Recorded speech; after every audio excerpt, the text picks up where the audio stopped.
سر اس کی تحریر کے حوالے سے کیا کہیں گے آپ؟ دیکھ رہے ہیں اس میں بھی وہی لوگ جا رہے ہیں جو پہلے تحریک انصاف میں داخل ہوتے ہیں اور وہی لوگ نو کمنٹ. سر اس کی تحریر کے حوالے سے کیا کہیں گے آپ؟ دیکھ رہے ہیں اس میں بھی وہی لوگ جا رہے ہیں جو پہلے تحریک انصاف میں داخل ہوتے ہیں اور وہی لوگ نو کمنٹ. صحابہ کو ویژن کو فالو کرتے ہوئے چارٹر آف ڈیموکریسی کے مطابق انہوں نے تمام تر اختیارات پارلیمان کو دے دی اور پارلیمان مضبوط ہوا، مگر مجھے افسوس ہے کہ اس میں 15% کام نہیں ہو سکا. اگر وہ بھی ہو جاتا، آج جو آپ کو مسائل نظر آ رہے ہیں اس ملک میں وہ نہ ہوتے. اور آپ کو یاد ہوگا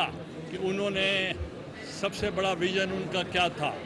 58(2)B کا خاتمہ. 58(2)B کے خاتمے کا کیا مطلب تھا؟ کہ کوئی بھی صدر وہ اختیارات استعمال نہیں کرے گا کہ ایک منتخب جمہوری حکومت کو وہ گھر بھیجے گا اور اس کی حکومت برطرف کرے گا اور پارلیمنٹ کو وائنڈ اپ کر دے گا. تو یہ اختیارات پارلیمنٹ صدر آصف علی زرداری نے پارلیمنٹ کو دے دیے. مگر افسوس ہے کہ وہ جو اختیارات تھے 58(2)B کے، اس وقت مجھے ملاقات کرنے کے لیے صدر بار ایسوسی ایشن آسمہ جہانگیر صاحب آئیں، مجھے ملی تو مجھے کہنے لگی آپ اتنے مطمئن نہ ہوں، 58(2)B کے اختیارات اگر صدر کے پاس نہیں ہیں تو میں آپ کو آج بتا رہی ہوں کہ یہ اختیارات جو چیف جسٹس یا عدلیہ ہے وہ استعمال کرے. پھر آپ نے دیکھا کہ عدلیہ نے وہ اختیارات استعمال کیے اور انہوں نے میاں محمد نواز شریف کی گورنمنٹ کو برطرف کیا، میری حکومت کو برطرف کیا. تو ہم چاہتے ہیں کہ ایسے اختیارات جو مبہم ہیں وہ اختیارات نہیں، ان میں آئین سازی ہونی چاہیے، قانون سازی ہونی چاہیے، تاکہ اس طریقے سے نہیں ہے کہ 22-23 کروڑ کے عوام کے نمائندہ کو وہ ایک اپنے ہی ناراض ہونے کی وجہ سے برطرف کر دیں. تو میں سمجھتا ہوں کہ اس وقت ملک کے گمبھیر حالات ہیں اور اس وقت جو آپ کے تبصرے ہیں، جو اخبارات کے تبصرے ہیں، جو میڈیا الیکٹرانک میڈیا کے تبصرے ہیں اور آپ دوستوں کے جو تبصرے ہیں، ان کا صرف ایک ہی حل ہے کہ آپ کا ایک ڈائلاگ ہونا چاہیے اور تمام سٹیک ہولڈر کے ساتھ ڈائلاگ ہونا چاہیے. حکومتیں آتی ہیں چلی جاتی ہیں، ہمیں اس کی کوئی پرواہ نہیں ہے، مگر یہ جو آپ کی معیشت ہے وہ درست سمت پہ رہنی چاہیے اور وہ معیشت جو ہے وہ بیک بون ہے، وہ آپ کی ریڑھ کی ہڈی ہے معیشت آپ کے عوام کی. تو اس لیے ہمارا فوکس صرف اور صرف معیشت پر ہے تاکہ ہماری معیشت مضبوط ہو اور غریب لوگ جو اس وقت سفر کر رہے ہیں، اس میں بے روزگاری بھی ہے، اس میں مفلسی بھی ہے اور اس میں مہنگائی بھی ہے، تو ان کی لوگوں کی زندگی مشکلات میں ہے. اس کو دور کرنے کے لیے تمام سٹیک ہولڈرز بیٹھ کر ایک براڈ قسم کا ڈائلاگ کریں اور ان کو سب کو مل کے فیصلہ کریں. بہت سے ترقی یافتہ ممالک، ان میں آپ دیکھیں کہ حکومتیں آتی ہیں چلی جاتی ہیں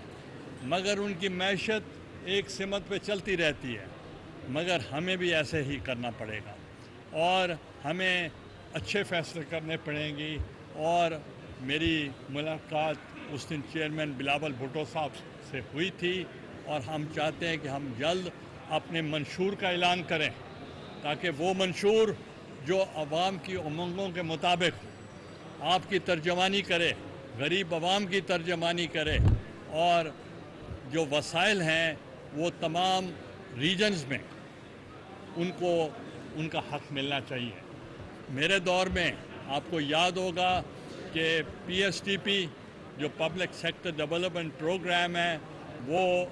اس خطے کا 34% ہے، اور میں نے پہلی مرتبہ اگر کوئی 4 سال تسلسل کے ساتھ اس خطے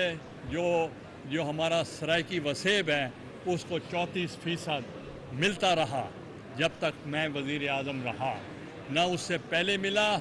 نہ اس کے بعد ملا۔ تو انشاءاللہ ہم چاہتے ہیں کہ جب تک آپ کے وسائل نہیں ہوں گے، اور میں نے مطالبہ کیا ہے on the floor of the house in the senate, اور میں نے ان رائٹنگ لکھ کر دیا ہے فائنانس منسٹر کو، اور ان رائٹنگ لکھ کے دیا ہے گورنمنٹ کو، کہ اور اس کے لیے ہم نے کہا ہے کہ یہاں شجاع آباد اور جلال پور کے قریب 1000 ایکڑ زمین جو ہے وہ موجود ہے، وہاں سی پیک کی طرف سے اس میں بھی حصہ جنوبی پنجاب کا ہونا چاہیے، اور اس کے اندر ایکسپورٹ پروموشن زون ہونا چاہیے جس سے لاکھوں لوگوں کو ملازمت فراہم کی جائے گی۔ اور اسی ہی طریقے کے ساتھ ہم نے یہ بھی مطالبہ کیا ہے کہ آپ کو یاد ہوگا کہ جب میں وزیر اعظم تھا تو ہم نے کثیر رقم سے لینڈ ایکوائر کی تھی 4.5 مربع زمین، اور وہ ایڈجسٹنٹ ہے یہاں نانگ شاہ کے قریب، اور ادھر ہم نے کیڈٹ کالج کے لیے ہم نے مطالبہ کیا تھا۔ تو کل ہم نے اجازت مانگی ہے ڈی سی سے کہ اس کی آپ پرمیشن دیں، اور صرف مجھے 35 کروڑ ملا ہے۔ میں نے کہا کہ اس کی بنیاد ہم 35 کروڑ سے رکھ دیں گے، اور کیڈٹ کالج جو ہے ملتان کے لیے بہت ضروری ہے، اور اس سے ہمارے نوجوان جو لوگ ہیں وہ ٹریننگ لیں گے، اور وہ بھی پاک فوج میں جا کر اپنا نمایاں کردار ادا کریں گے۔ تو ان الفاظ کے ساتھ میں ایک عظیم قائد محترمہ بے نظیر بھٹو شہید کو آج کے جنم دن پر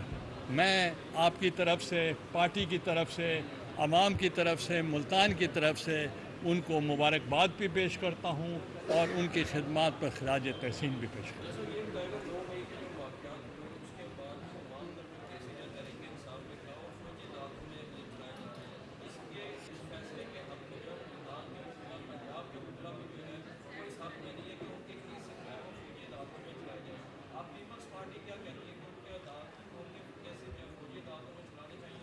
دیکھیں، آپ نے جو سوال کیا ہے آپ نے اس کا جواب خود دیا ہے۔ آپ نے کہا ہے کہ جو 9 مئی کا واقعہ ہوا ہے جس میں فوجی تنصیبات پر، فوجی املاک پر حملہ کیا گیا ہے،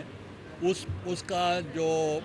کیسز ہیں وہ سول عدالت میں چلنے چاہیے، یہ آپ کا خیال ہے۔ مگر جو سول املاک پہ حملہ ہوا ہے، حالانکہ وہ بھی غلط کام ہے، اور آپ کو یاد ہوگا کہ پارلیمنٹ پہ بھی اٹیک کیا تھا ڈونلڈ ٹرمپ نے اس زمانے میں، اور اس وقت بھی وہ ان کے اوپر کیسز چل رہے ہیں۔ تو میں سمجھتا ہوں کہ جو فوج سے ریلیٹڈ میٹر ہیں، اگر کوئی GHQ پہ حملہ ہے، اگر جنا ہاؤس پہ حملہ ہے، یا شہداء کی یادگار پہ حملہ ہے، اس کو ہم حملہ تصور کریں گے کہ ملک کے خلاف حملہ ہوا ہے۔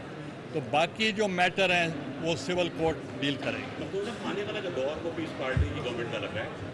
کیا پیس پارٹی دوبارہ گورنمنٹ بنا کر محترم شہید بے نظیر بھٹو کے جو قاتل ہیں ان کو یہ کٹہرے میں لائے گی، ان کو سزائیں دے گی؟ دیکھیں، 2 چیزیں میں بتانا چاہ رہا ہوں۔ ذوالفقار علی بھٹو کا کیس ہم نے میری کابینہ نے ریفرنس بھیجا تھا صدر پاکستان کو، اور صدر پاکستان نے ریفرنس بھیجا تھا عدلیہ کو، چیف جسٹس کو، کہ اس کا فیصلہ آپ جلد کریں، کہ چونکہ ان کا عدالتی قتل ہوا تھا، تو وہ آج تک سب جوڈس ہیں، آج تک اس پہ کوئی عمل نہیں ہوا۔ تو باقی چھوٹے کیسز پہ جلد فیصلہ ہو جاتا ہے، تو میں مطالبہ کرتا ہوں عدلیہ کا کہ اس کا بھی فیصلہ کریں، اور محترمہ بے نظیر بھٹو کی جو شہادت ہوئی وہ matter is sub judice before the court, اس پہ بھی اس کا فیصلہ آنا چاہیے، جلد آنا چاہیے۔